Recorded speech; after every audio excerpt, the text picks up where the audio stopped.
TechCred and what a wonderful employer resource this is. And hopefully, by the time our hour is done, you'll feel more comfortable with using this for a resource for your own employees.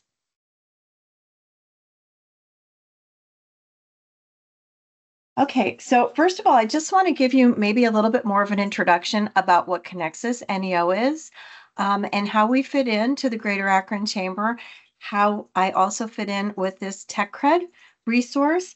But we handle three sectors for the workforce initiative. We do actually four. I'm sorry, we have another one. So we do manufacturing, we do polymers, we do healthcare, and we do tech. Now, that doesn't mean that employers that are not in any of those specific sectors cannot be helped by Ohio TechCred or by Connexus or by the Greater Akron Chamber. Those are just the sectors that we actually have partnerships with. We pull our employers together for those sectors, the community organizations and educational partners, some of the people that are in more of the county and city government positions to make sure that we're working towards helping you get the help that you need to address any of the gaps for skilled labor that you have, any of those pain points. So we try to connect people to that. That is what we do. Like I said, we have those particular healthcare, tech, and manufacturing and polymer sectors that we work with, but this is really for anything that has in-demand careers. We're helping them to get talent in the pipeline here in the Summit and Portage County area. So now what you're on here for, what is Ohio TechCred? So this absolutely doesn't matter what industry you're in, what sector you're in. Technology is going to affect jobs in the future. It's really affecting them now. I know there's a lot that's changing with the addition of AI and the use of that in the workplace. So, and that actually is a very popular training that right now is getting approved by TechCred. But basically, Ohio saw the need to make sure that our employers had the money to be able to send their employees to get training in the technical space. And basically to really keep us not just competitive with the rest of the country, but to keep us competitive with the rest of the world. So what Ohio TechCred does is it reimburses per credential. Okay, so it's not per person, it's per credential. It can do up to $2,000 per credential per round. And then there is a total for employers that they can be reimbursed for each round of up to $30,000. But there are 6 rounds a year. So let me kind of explain that a little bit more. So let's say in your current business, you need to send somebody for, maybe it's more than one credential. Maybe it's like 2 back-to-back credentials that they need to be able to do a task, something that you're doing, something that you're producing, whatever that is. You can apply for up to $2,000 per task, depends on what the cost is for that particular training. So you can be awarded up to, let's say, that $4,000 per that individual. So I'm saying that because I know a lot of times people think it's only $2,000 per employee, but it is technically $2,000 per credential. And then there is a max for that employer for that round of up to $30,000. We do have a number of employers that do max that out. They will send their people for training. They have feel very comfortable. They've been doing it for quite a few years, and they know that, okay, this is what we want to do. We want to make sure that we're taking advantage of the maximum amount that's allowed for reimbursement. Okay, so just so you know, this is definitely a reimbursement to you for the training. So basically how it works is you're going to apply during the application period. Like I said, there are 6 of those a year. We are currently in an application period. Okay, so July, and it's really every other month. So our next one is going to be in September and then November. So there are 3 rounds still for this year. You have up until July 31st to apply. And the deadline is like at 3 p.m. So don't think of it as end of day, because I know a lot of us end our days at 5 p.m. This has to be in by 3 p.m. This goes through the Ohio Department of Development. They get your application, they score it, award, and then they award the funding, and they notify you about that. You can apply to be reimbursed for training for current or prospective employees. So let's say you've got somebody that you really want to hire, but they need that upskill training. You can also have them be eligible for reimbursement for that credential. And then you do have to submit proof of payment and proof that the employee did receive the credential at the end. And we'll kind of go over the reimbursement process as we go here.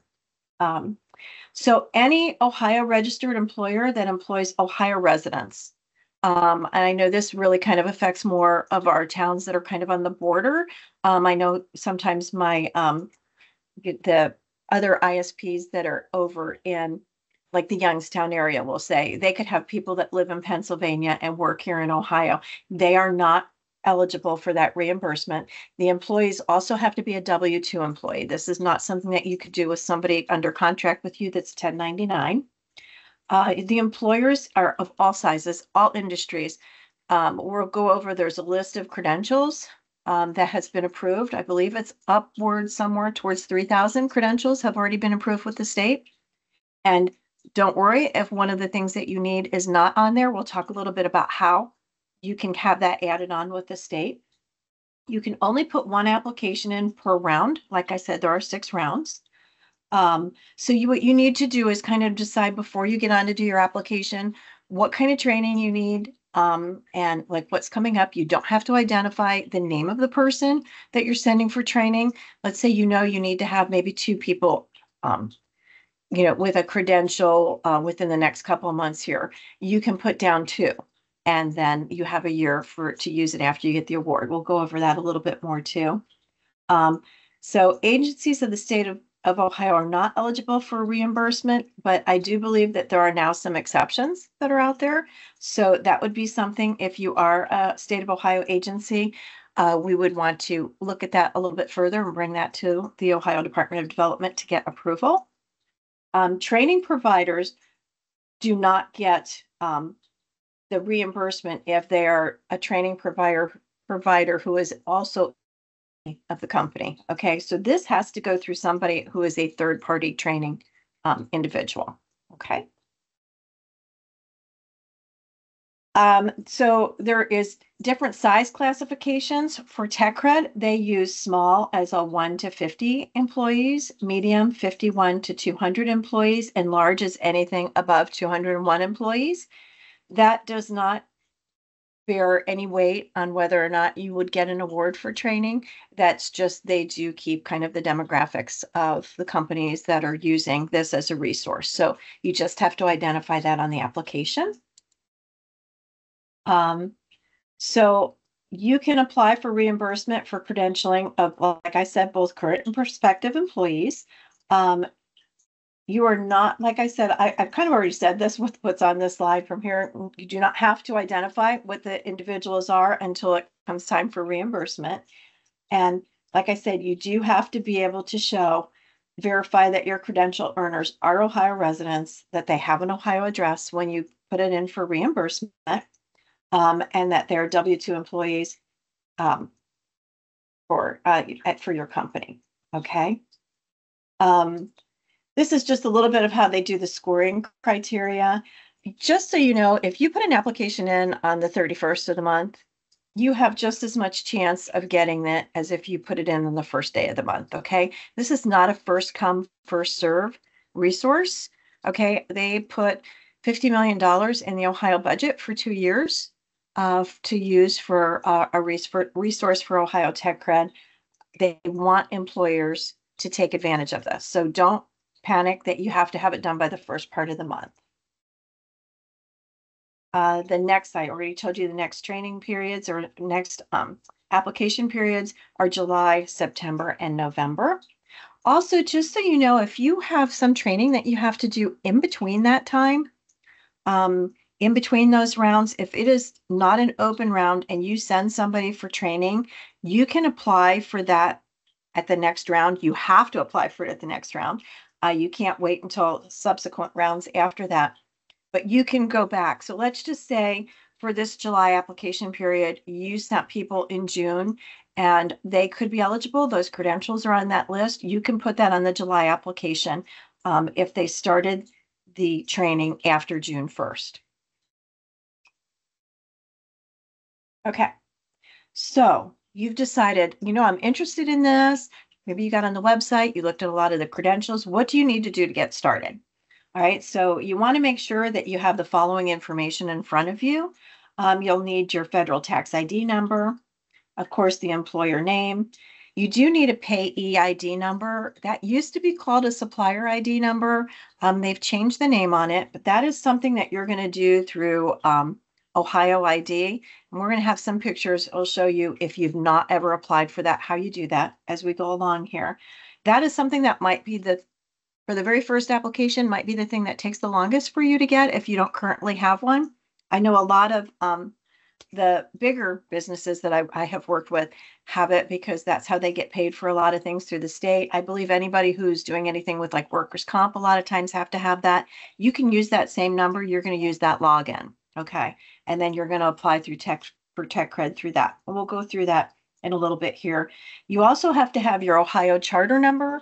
Don't stress if you don't know where that is, or if maybe you're not the person who has access to that information, because there is a link when you apply on the application that's going to tell you how to get that. You can look that up, okay, with your business name. And actually, you're going to download a copy of what the charter number is because that's going to be attached to the application. And of course, your address, what your industry is. You do not need to know the number of full-time employees that you have.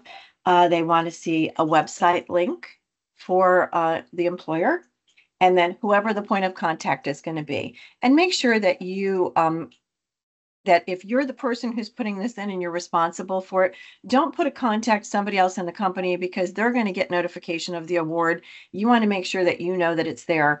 And it's something that could be changed down the road if somebody else becomes responsible for it for your organization. Okay, so credential information, that's the next thing that you need to do. Like I said, you can see there's an approved list. They do have it separated by sector, but you can also search through all of it. So if you know what training you need, you can just put it in the search bar, bring it up.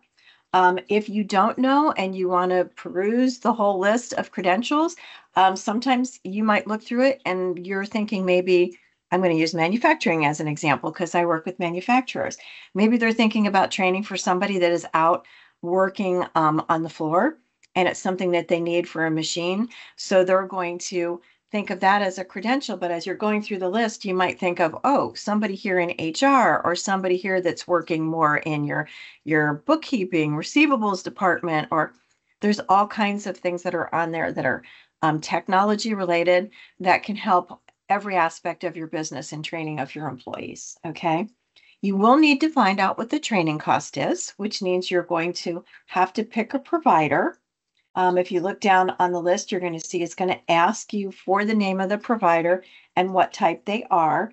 I'm going to go through in a little bit here when we see some pictures to tell you that if you click on a credential, it's going to have the name of providers that have self-identified that they are providers who provide that particular credential. That is not the whole list of people who are approved to do that. That just means that that provider took the time to, like I said, self-identify that they do that. Credentials are changing all the time. I believe they try to get the providers to update that once a year. So if you see an organization, school, community college, university that you're used to working with, and maybe they provide that, they provide it, but they're not on that list, that does not mean you can't use them. Okay. So like I said, so you're going to need to talk to the provider to find out what the actual costs are. And then if there's an additional cost for certification. So there's certificates that are approved on here, and then there's a lot of industry recognized certifications that do have a cost.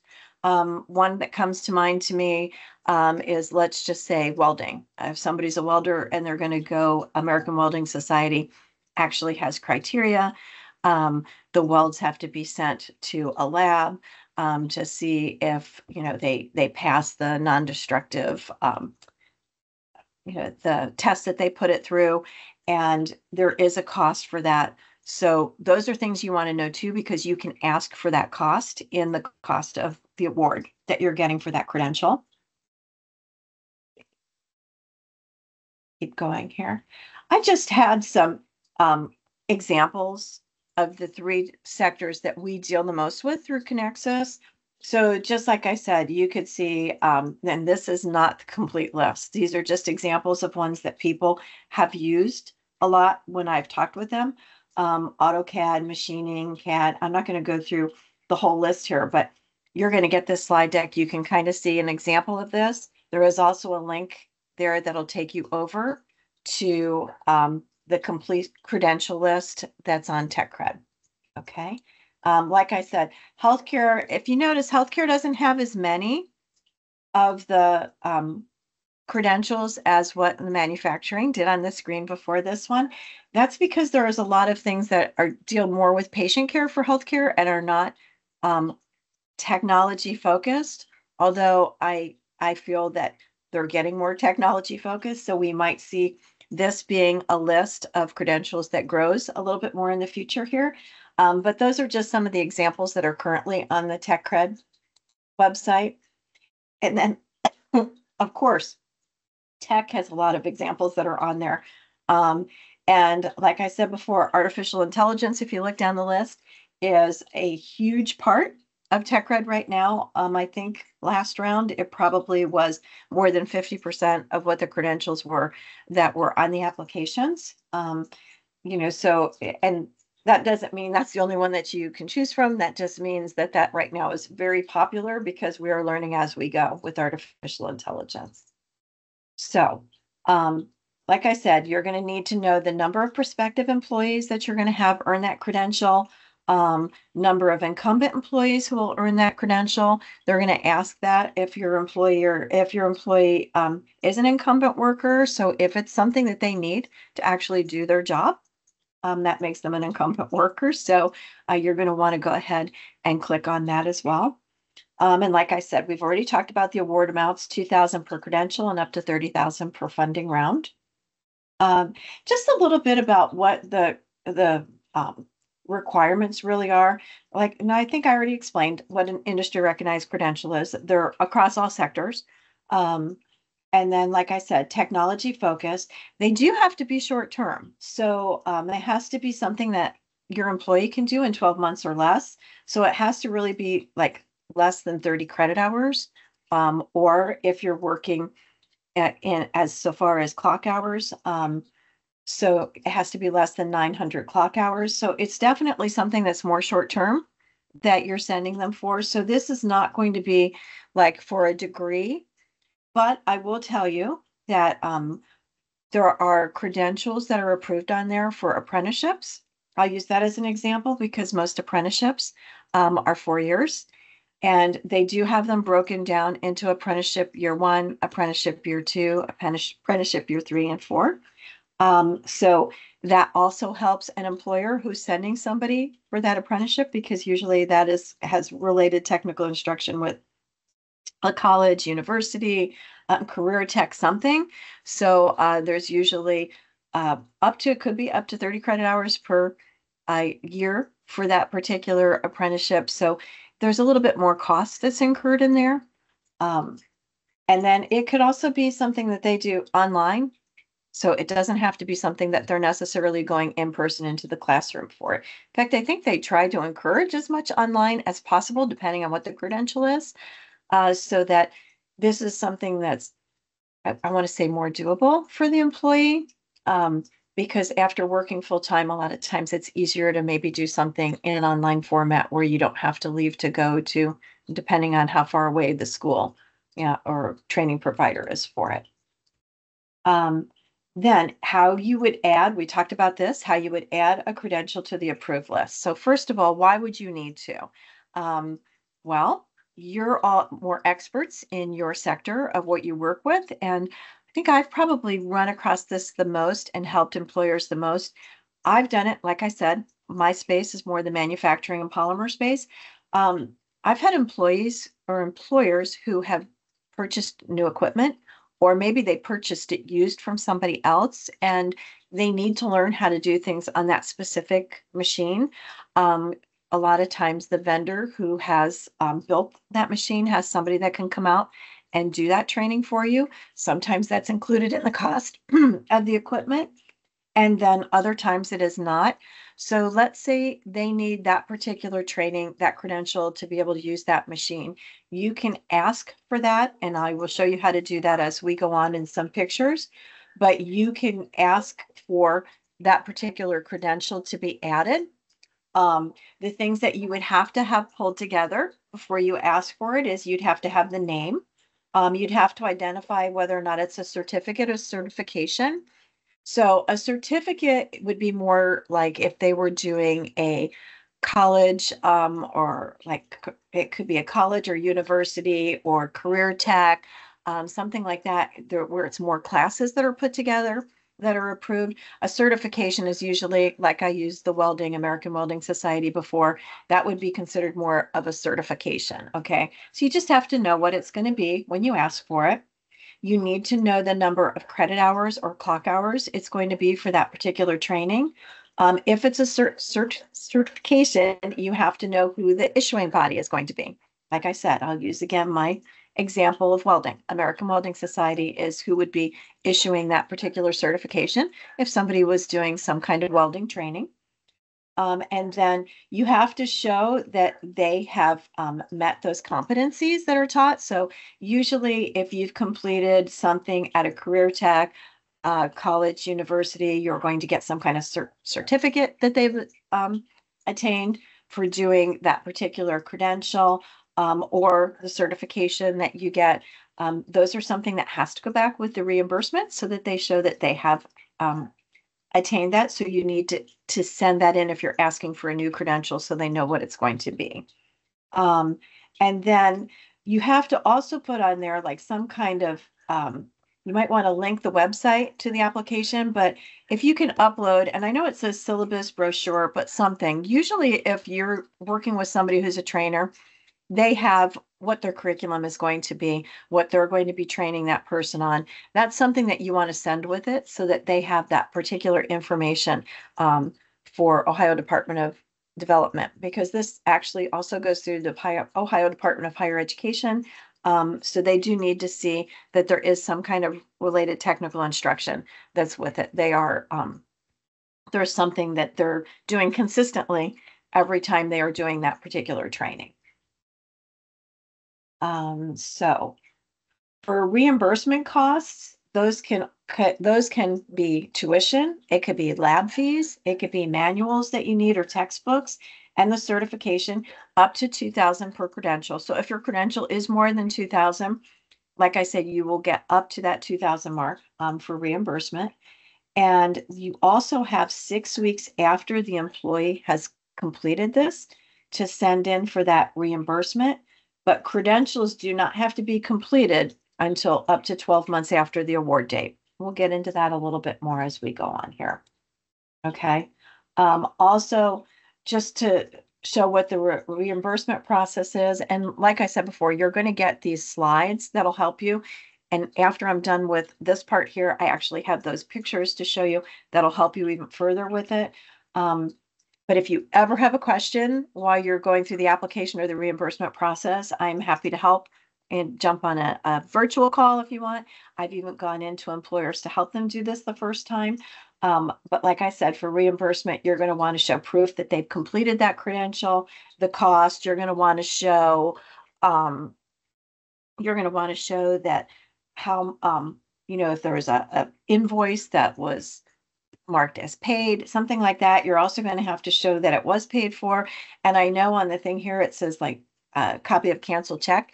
I've had so many people say, we don't send checks anymore. We do everything virtually, online banking. That's fine. You just need to show some kind of proof that it went through your bank or if it's on a credit card, that is like on a credit card statement, something. They have to show that the invoice is actually at a zero balance and that it was paid for before reimbursement. And then that is when you're going to identify who did the trading. You're going to put their name, an email for them. You just need to put the last 4 digits of their social security number on there, but it is important to get the date of birth. So they need that. And then the rest of the county of residence where they live, wage prior to a credential, wage afterward. Sometimes I know that stays the same, but other times I know by somebody getting a credential that has given them a bump up in pay at your particular organization. And then it is up to your employee if they're comfortable with you putting any of their race, gender, any of that information on there. That is optional. So now we're going to kind of go through some step-by-step instructions. If anybody has any big questions right now, or if you're okay with me going through and showing you the pictures first, we can get those towards the end. Like I said, you can put them in the chat. But here is the very first thing that you have to do. So a picture, the first thing that you have to do is your employer login.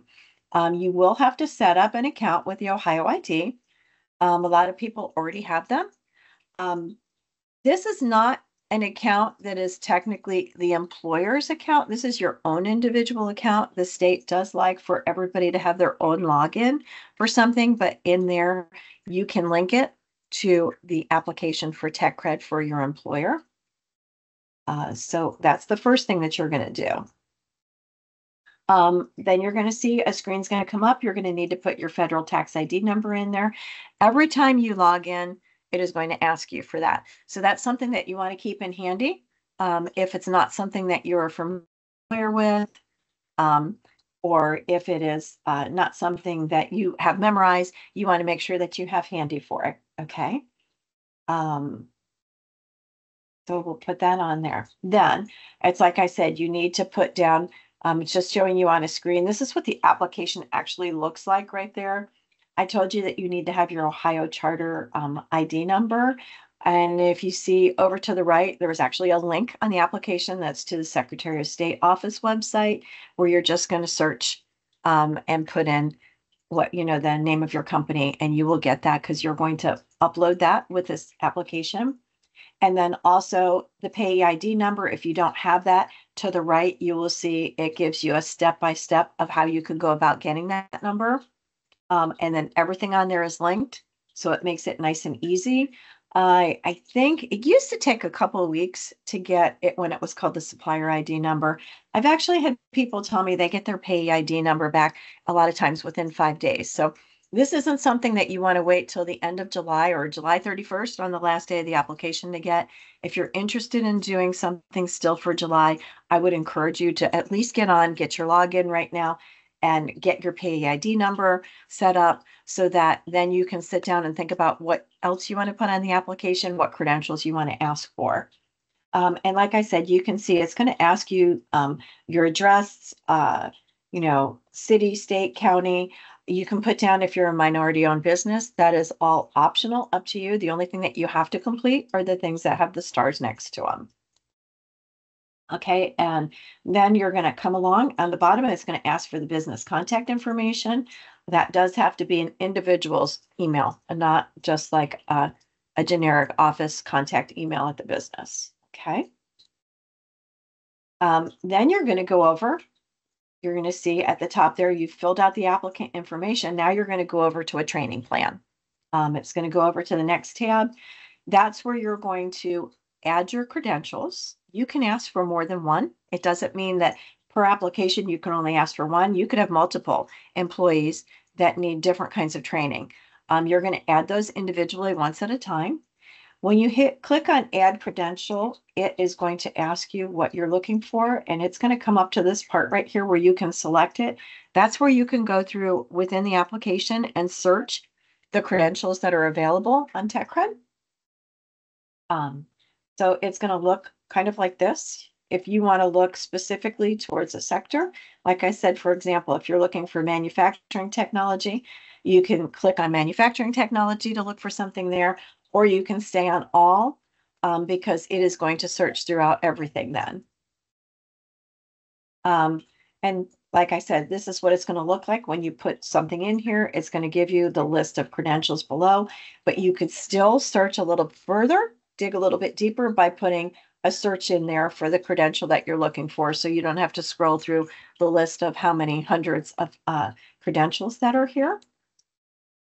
Now, like I told you before, if there's a credential that you do not see on the list beforehand and you want to ask to have it added for them to see if they will approve that for reimbursement, at the very bottom of the list, there is a little box that says credential is not listed. I wish to submit that as an additional credential. You're going to click on that box.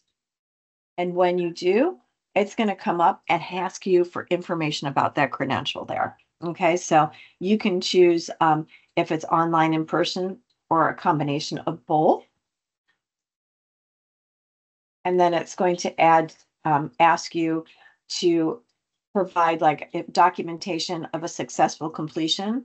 So is it a certificate program, or are they doing a passing standardized assessment that's more of that industry recognized credential that we talked about?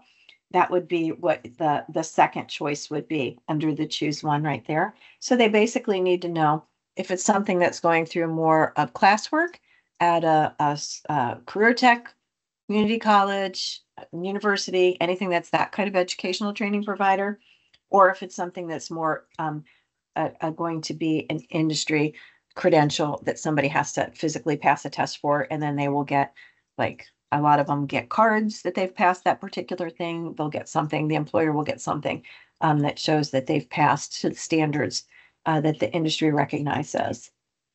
Then you're going to have to talk about what the name of it is. So if it's not something that already has a name, you're going to, maybe it's a new piece of equipment, you're going to probably put what that equipment is, what the name of it is. You're going to put a little bit, you have up to 5,000 characters to talk a little bit about what the competencies are for that.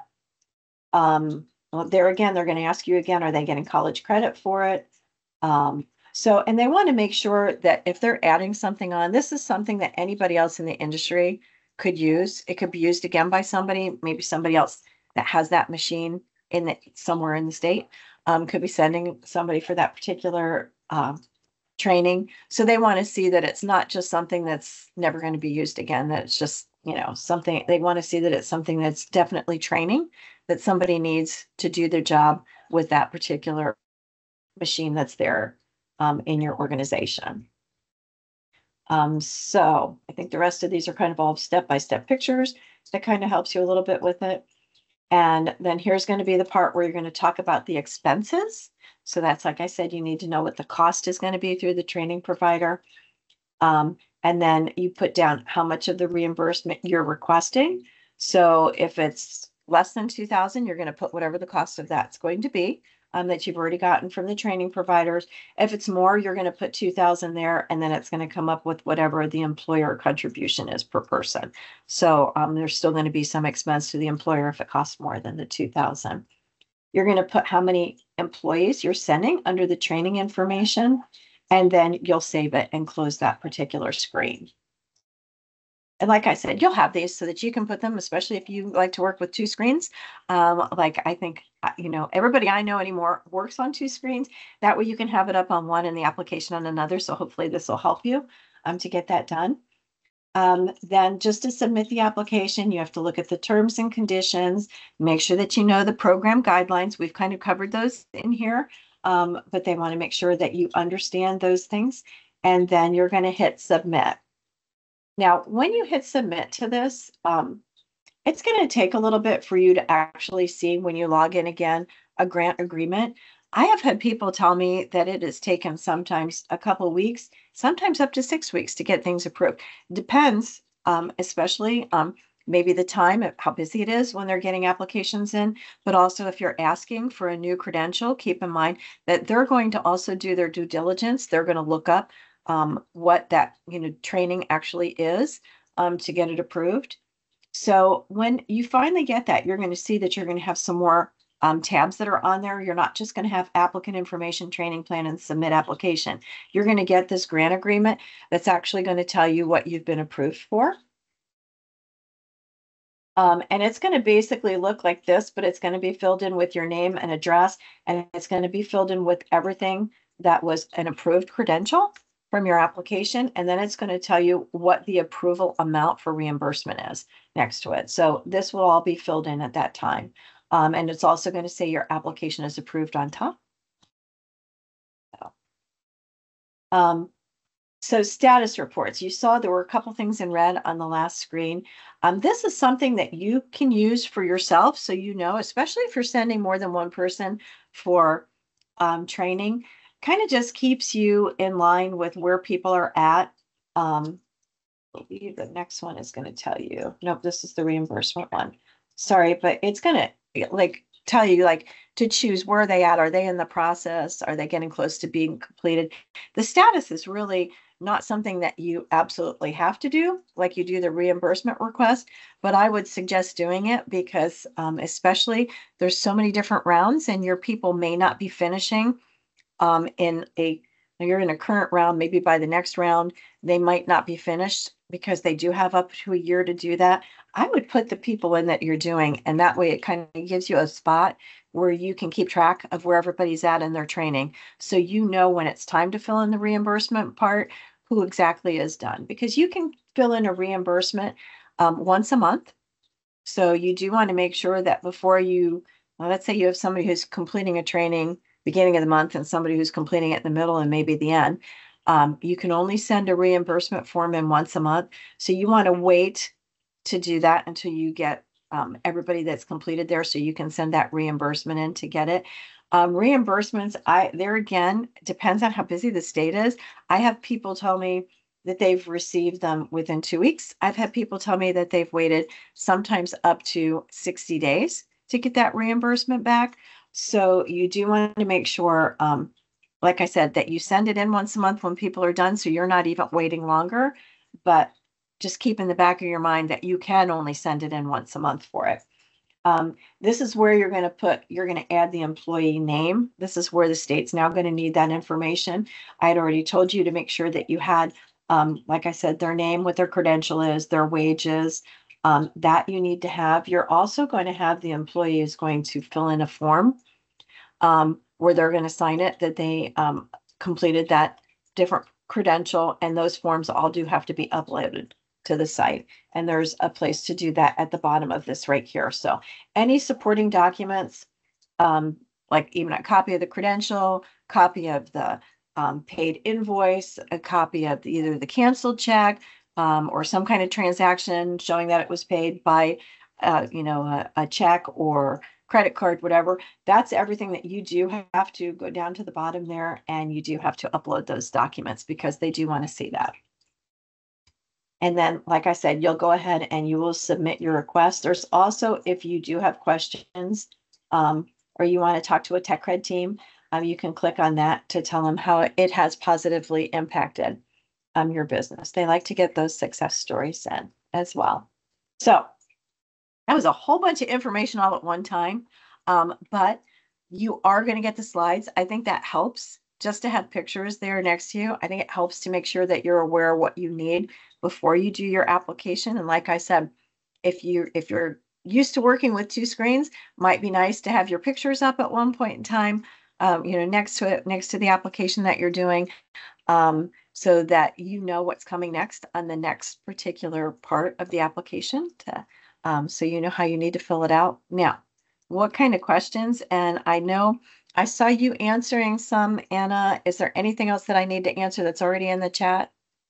Yeah, Tessa had asked about employer size classification. Okay. This was back toward the beginning, Okay. if they were full-time employees. Yes. So you want to put down that it's full-time employees. So yeah, what your employer classification is FTE. And feel free, if you have questions, you can take yourself off mute Yeah. at this point in time, or you can type them in the chat, either way.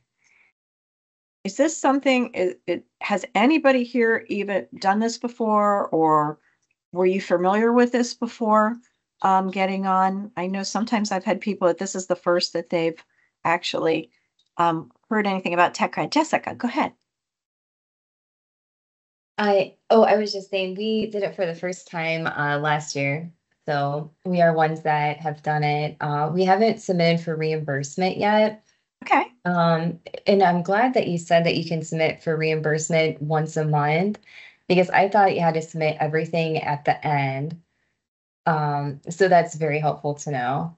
Yeah. And like I said, if you've got some of those that are done, realistically, you want to try to submit it within 6 months or 6 weeks of people completing that training. Get it Oh, submitted, okay. get your money back on it. Don't panic if you haven't done that because you've been holding everything till you complete your award. The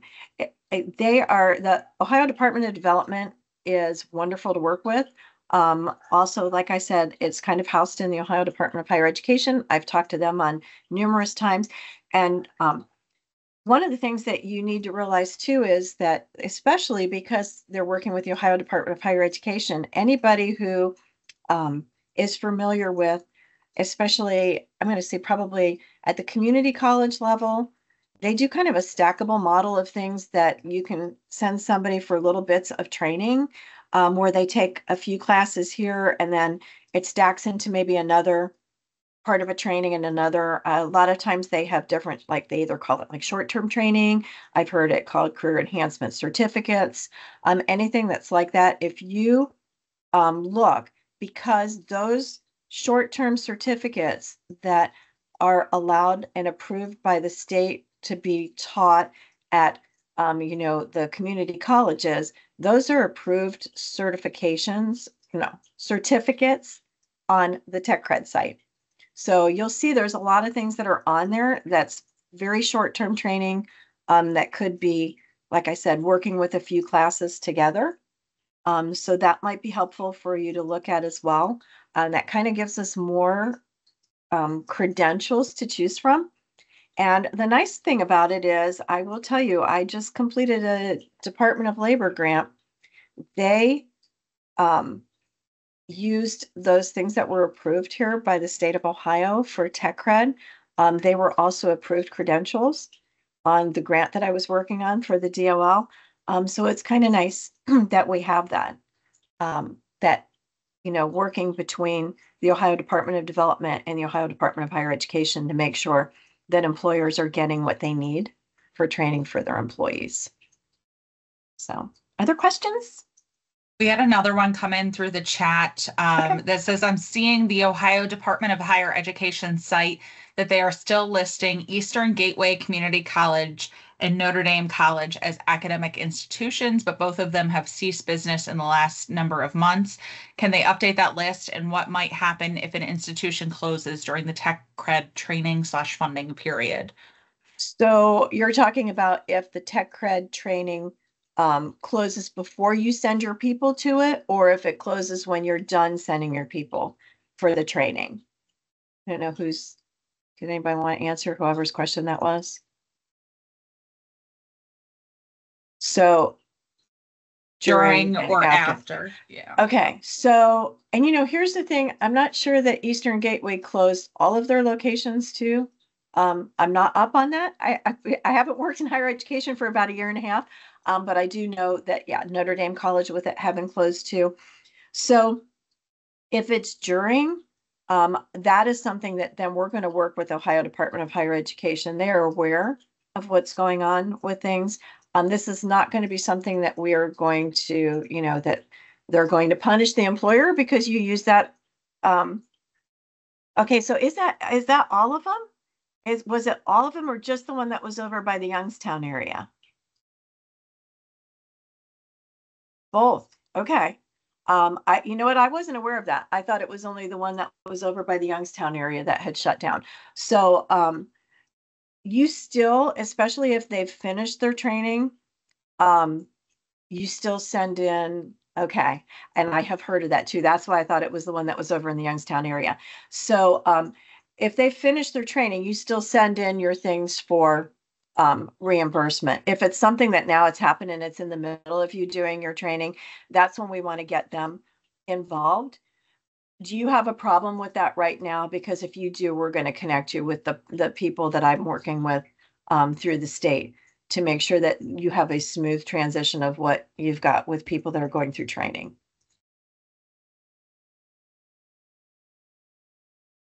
So it's up to you. I mean, you can take yourself off mute. I mean, if you want to, just say, and that's fine. Okay, for planning purposes.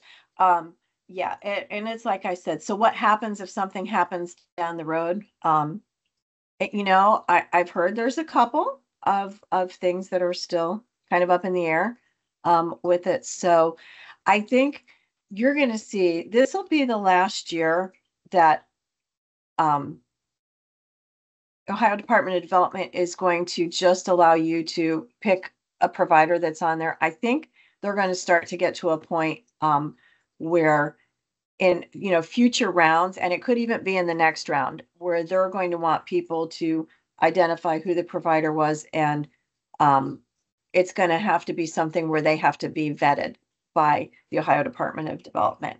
And this could be part of the reason why they want to make sure that the training that they're getting is pretty consistent throughout. They're getting the same thing that any other training provider is going to provide throughout the state. So I think they're, like I said, I've asked because I had a company who just had a new training provider that was the only one that could do a specific training on a machine for them, and asked them, was there going to be a problem with them using that for reimbursement? My response from them was that for this round, that it was going to be okay, but that was probably not going to happen in the future. So I think they're going to probably start with maybe doing a new policy, and that for what they're doing with the training providers. A few years back, I know that you had to go through a whole huge application process to be an approved TechCred training provider. Like everything else that happened after COVID, sometimes there were things that, people needed to move along the training. And after that time was a little bit, it was a little bit harder to get people to do certain things. So I think they maybe let up a little bit on that, but I'm thinking that this is something that's going to be of importance to them. Could even be as early as the September round. I can't really speak for them, but that is what I am gathering from the response I got to my email about them. So I think guys, any other questions? Is any of you here? And you can even raise your hand on the thing. Any of you, this is going to be something that is going to be the first time you apply, and you're still going to do it in July? Okay. If you, like I said, if you even have questions or you need help, my contact information is on the last slide. I would be happy to answer any other questions or help you through it. Like I said, I've gone out and helped any of our employers through Connexus or through the chamber. Happy to help any of them the first time. If it's something that you feel that it's just helpful to have somebody else, I'll even do it virtually for you, just to make sure you feel really comfortable, because we do want employers to get used to doing it. It's a great resource. We are very fortunate in the state of Ohio that we have that, because I know now, I don't know if any of the other states have kind of copied the success that we're having with that here in Ohio, but our administration has been very forward thinking in making sure that we have this available for our employers to be able to use, so that I know you're outlaying the expense, but you're also getting it reimbursed. But to help with the cost of constantly training your employees, because I think it's something that, especially with technology taking off and doing all the wonderful new things that it's doing, trying to keep current on it, is going to be at a cost to the employer. So this is just one way of helping you alleviate some of that cost. So any other questions? We don't have any other questions. There was one Oh, more go in the chat. Do Okay. providers have to have an actual physical presence in the state? That is a good question. I don't know that they have to have a physical presence in the state, because I've had them come in to do training on some machines like that employers have had, that there is nobody here in the state that can do that. So that's going to be something that you're going to put, because you're going to put the name of the provider in that on the application. You will know before you do anything when you get that award, whether or not that's all approved. But if you have a question of somebody that you're already planning, if you've got a training that you're already planning, we can send over to them. And like I said, say, this is who the training provider is going to be. Again, my response to my email was this particular round was maybe not something that they were looking at as much now, but was something that they're going to be taking more into consideration in the future. So before I ever say definitively yes or no, I do like to get that email written yes for you before you do that and have somebody come in to train your people. So we'll make sure that we get you your verification on that before you do get started. No problem. Anyone else have any questions? Wow, you can have 6 more minutes back to your day. Hopefully that'll help you.